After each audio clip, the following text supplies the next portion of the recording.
Welcome back to Meteorology Matters. I'm your host, Rob Jones, and we always talk about some pretty fascinating weather phenomena. But today we're, Shifting gears. yeah, shifting gears a little bit to examine something that really impacts the very foundation of meteorology, Mm, and that is the National Oceanic and Atmospheric Administration. yeah. You probably know it as NOAA, Right, and it's about so much more than just tomorrow's forecast. right? NOAA plays a critical role in tracking hurricanes, understanding climate change, and its impact, extends far beyond U.S. borders. Right, it's global, so what's happening at NOAA that has everybody talking? Well, these new restrictions from NOAA headquarters are causing a great deal of concern among scientists both in the U.S. and internationally. Can you give us some specifics? What kind of restrictions are we talking about? Well, for instance, emails and virtual meetings with foreign nationals now require approval from headquarters. Wow. And get this, all international collaborations need to be documented and greenlit by a Trump political appointee. Every single interact. Every single one. That seems like it would create a huge bottleneck. How are scientists reacting to these new procedures? I've been speaking with some NOAA scientists, and the overall sentiment is one of unease. They've described the situation as a crackdown on climate, and some have even expressed feeling disturbed and terrified. That's concerning. Can you share an example of how these restrictions are playing out in practice? Sure, one scientist told me they had to put their research on hold because they were waiting for approval to simply email a colleague in Europe. Wow. It's really highlighting how routine international collaboration is in this field. It's amazing to think that critical work like hurricane prediction could be stalled because of bureaucratic red tape. What's the international response been to this shift at NOAA? European scientists who often collaborate closely with NOAA are very worried. They're appalled and saddened by these restrictions. And as one climate scientist at the Copernicus Agency pointed out, the climate crisis is a global issue Right. that demands international cooperation. Makes sense, we're all in this together after all. But how might these new policies impact the National Weather Service? Right. The NWS is a critical part of NOAA, right? Absolutely. They're responsible for all U.S. weather forecasts, and they provide crucial atmospheric and oceanic data globally. The NWS relies heavily on international collaboration, and this new level of bureaucracy could significantly delay critical data sharing, making it harder to produce accurate forecasts. Wow. It's important to remember that this data is used globally. Right. The ripple effects of these restrictions could be felt worldwide. It sounds like we're talking about potential impacts to public safety then, not just scientific research. Exactly. And on top of that, there are also rumors swirling about potential budget and staffing cuts at NOAA. Yes, I've heard whispers about that as well. What's the latest on that front? Well, word on the street is that employees are bracing for a potential 50% reduction in staff and budget cuts of around 30%. Wow, 50%. That's a massive reduction in workforce. What's the driving force behind such drastic cuts?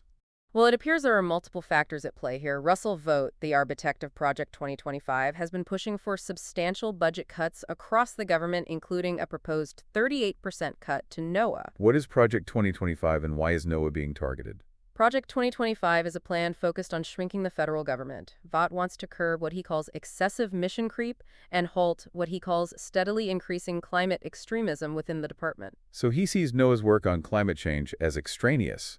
That's quite a departure from the view of many scientists and international organizations. It certainly is, and that difference of perspective really underscore the potential consequences of these budget cuts. Scientists are deeply concerned that such drastic reductions will severely impact NOAA's ability to maintain a functional public weather service. Right. As we've discussed, that has implications not just for the U.S., but for the whole world. There's also concern that access to NOAA's data could be restricted abroad, further hindering global scientific collaboration.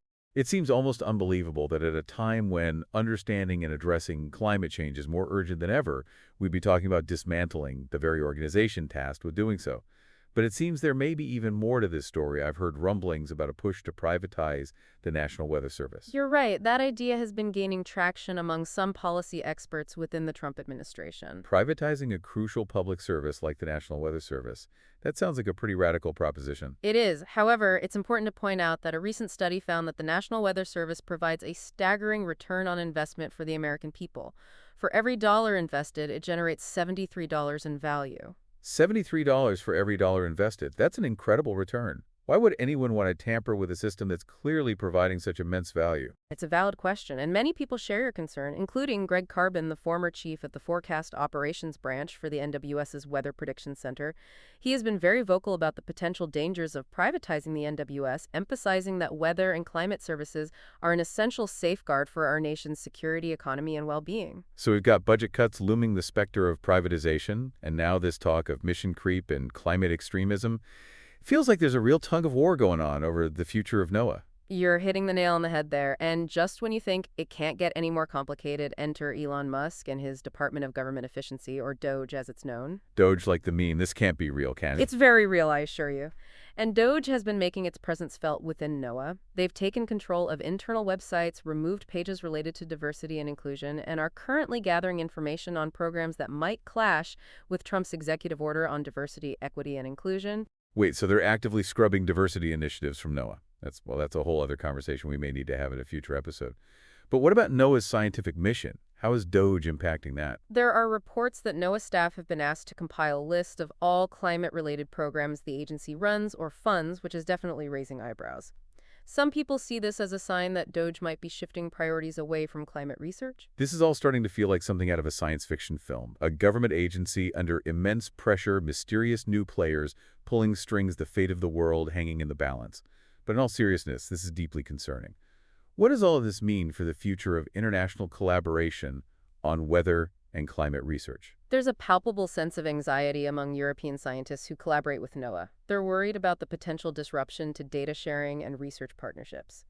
One atmospheric scientist at Copernicus told me that while it's not yet clear if access to U.S. data will be restricted, such an extreme scenario remains plausible and could have significant consequences. So the world is watching and waiting, hoping that things don't spiral out of control. That's a good way to put it. Peter Thorne, a climate scientist at Maynooth University who has worked extensively with both Copernicus and NOAA, emphasized that the U.S. has been a leader in climate and weather science for decades, particularly in fundamental climate observations.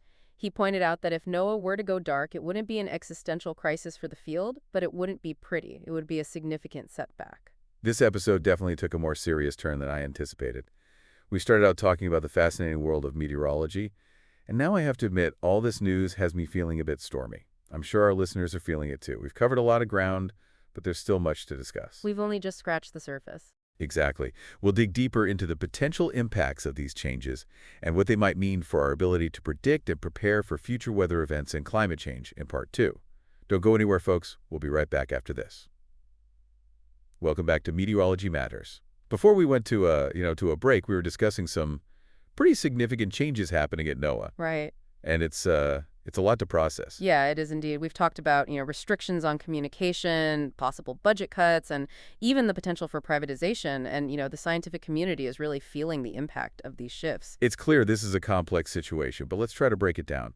What do all of these changes mean for the everyday person? Right. What are the real-world consequences if NOAA is weakened? That's the key question. And unfortunately, a less effective NOAA translates to a less safe and less informed public. Right. A great example is weather forecasting.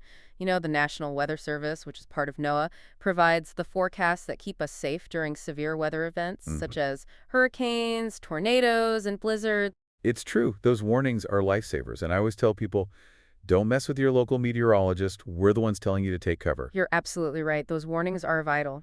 But if the NWS faces staffing shortages and budget cuts, it could be stretched thin, Right. leading to slower and less accurate forecasts. Right. And it's not just about predicting the weather. It's about communicating that information effectively to the public Right. so they can take appropriate action. So a forecast is only as good as its ability to reach the people who need it most. Exactly. We could end up with less accurate forecasts being delivered less effectively. That's a dangerous combination. Precisely. And these changes could impact more than just immediate weather events. Right. Consider the long-term effects of climate change. Right. NOAA plays a crucial role in monitoring and understanding those climate trends, providing the data that informs policy decisions and helps us adapt to a changing world. If NOAA's ability to collect and analyze climate data is compromised, Could that have a ripple effect on our understanding of climate change and our ability to respond effectively? Absolutely. We could be making decisions based on incomplete or outdated information. It would be like navigating uncharted territory without a map or compass. Trying to understand the rationale behind some of these changes, what is the ultimate goal here? It's a complicated question. Yeah. It seems there are several factors converging. There's a push for smaller government and reduced spending, hmm which often translates to budget cuts for agencies like NOAA. But as we discussed earlier, the NWS provides an incredible return on investment.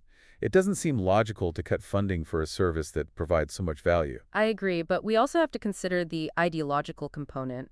The skepticism towards climate science and the perception of mission creep within agencies like NOAA. So are we potentially sacrificing scientific progress and public safety in the name of ideology? That's a tough question to answer, but there's no doubt that those factors are playing a role in these decisions. And let's not forget about the possibility of privatization. Right. Powerful interests see weather forecasting and climate data as potential sources of profit. So instead of a publicly funded service that prioritizes the well-being of its citizens, we could end up with a system driven by profit. It's a real possibility and one that should give us all pause. You've painted a pretty bleak picture, Yeah.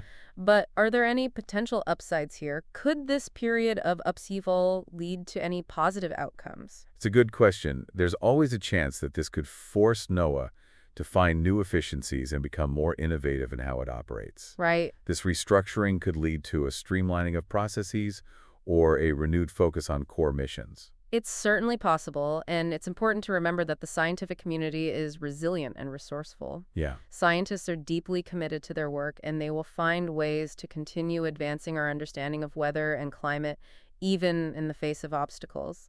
That's heartening to hear, but it still feels like we're entering a new era full of unknowns. Right. What can our listeners do to stay informed and engaged on this issue? Staying informed is key. I encourage everyone to follow reputable news sources that cover science and the environment, as well as the work of NOAA and the NWS.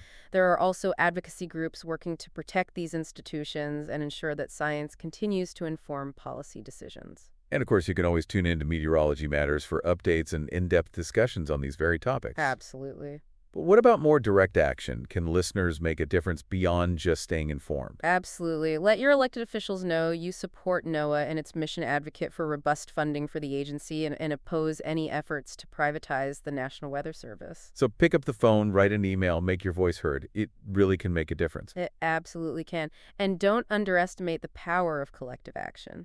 Many organizations are working to protect NOAA and advocate for science-based policy. Consider supporting these groups, whether through donations or volunteering. There's strength in numbers. And speaking of reaching a wider audience, social media can play a powerful role as well. Sharing articles, engaging in discussions, and amplifying the voices of scientists and advocates can go a long way in shaping public opinion and putting pressure on decision makers. I completely agree. Social media can be a force for change. And on that note, let's not forget the importance of science literacy. Encourage curiosity about weather and climate in your communities. Support science education programs, visit science museums, and talk about these topics with your friends and family. I love that. The more we can foster a sense of wonder and appreciation for science, the more likely we are to protect the institutions that make scientific progress possible. You're absolutely right. Ultimately, the future of NOAA and our ability to address the challenges of weather and climate change depends on an engaged and informed public. It's our responsibility to raise our voices, support science, and hold our leaders accountable. Well said. This deep dive has been a whirlwind of information. We've explored a lot of complex issues, and it's easy to feel overwhelmed. But I also feel a sense of hope. Hope that by working together, we can ensure that NOAA continues to be a leader in scientific excellence and a vital resource for generations to come. I share that hope. It's been a pleasure exploring these important issues with you. And to our listeners, thank you for joining us on this journey. Remember, stay informed, stay engaged, and keep those weather radios handy. Before we wrap up, I want to remind everyone that you can find more episodes of Meteorology Matters on my YouTube channel, Rob Jones Hurricane.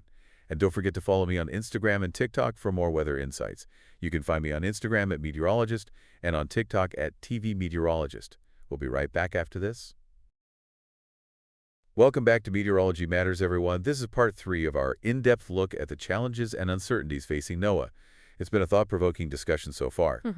But I want to shift our focus now from concerns to solutions. Okay. What can we as citizens who care about science and the planet's future do to make a difference? It's heartening to see this groundswell of support for NOAA. Right. People recognize just how crucial this agency is to our lives. So where do we begin? Yeah. Well, first and foremost, knowledge is power. Stay informed about these issues. The proposed budget cuts, the possibility of privatization, and the efforts to restrict scientific collaboration. Right. Share this information with your friends and family. The more people who understand what's at stake, the better. It's all about raising awareness and making sure these crucial issues remain in the public eye. What else can we do? Use your voice. Contact elected officials. Okay. Let them know you support NOAA and its mission, advocate for robust funding for the agency, and oppose any efforts to privatize essential services like the National Weather Service. So make your voice heard. Pick up the phone, write an email, make it known that these issues matter to you. What about getting involved with organizations? Absolutely. There are numerous groups working tirelessly to protect NOAA and promote science-based policymaking. Consider joining or supporting these organizations, whether it's through donations or volunteering your time. Strength in numbers is important. And speaking of reaching a broad audience, let's not forget about the power of social media. Right.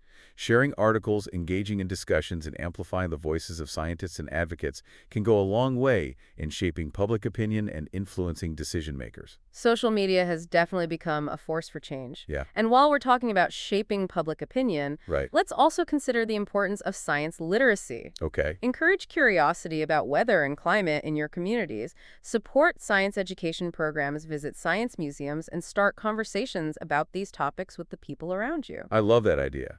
The more we can cultivate a sense of wonder and appreciation for science, Right. the better equipped we'll be to protect the institutions that drive scientific progress.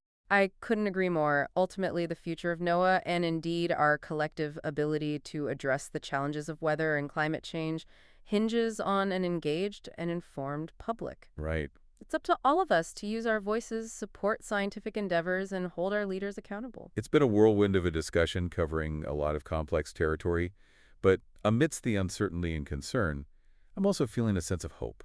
Hope that by working together, we can ensure that the National Oceanic and Atmospheric Administration continues to be a beacon of scientific excellence and a valuable resource for generations to come. I share that hope. It's been a pleasure exploring these critical issues with you today. And to our listeners, thank you for joining us on this journey. Remember, stay informed, stay engaged, and as always, keep those weather radios handy. For more episodes of Meteorology Matters, head over to my YouTube channel, Rob Jones Hurricane. And don't forget to follow me on Instagram and TikTok for more weather insights. You can find me on Instagram at Meteorologist and on TikTok at TV Meteorologist. Until next time, stay curious and stay safe.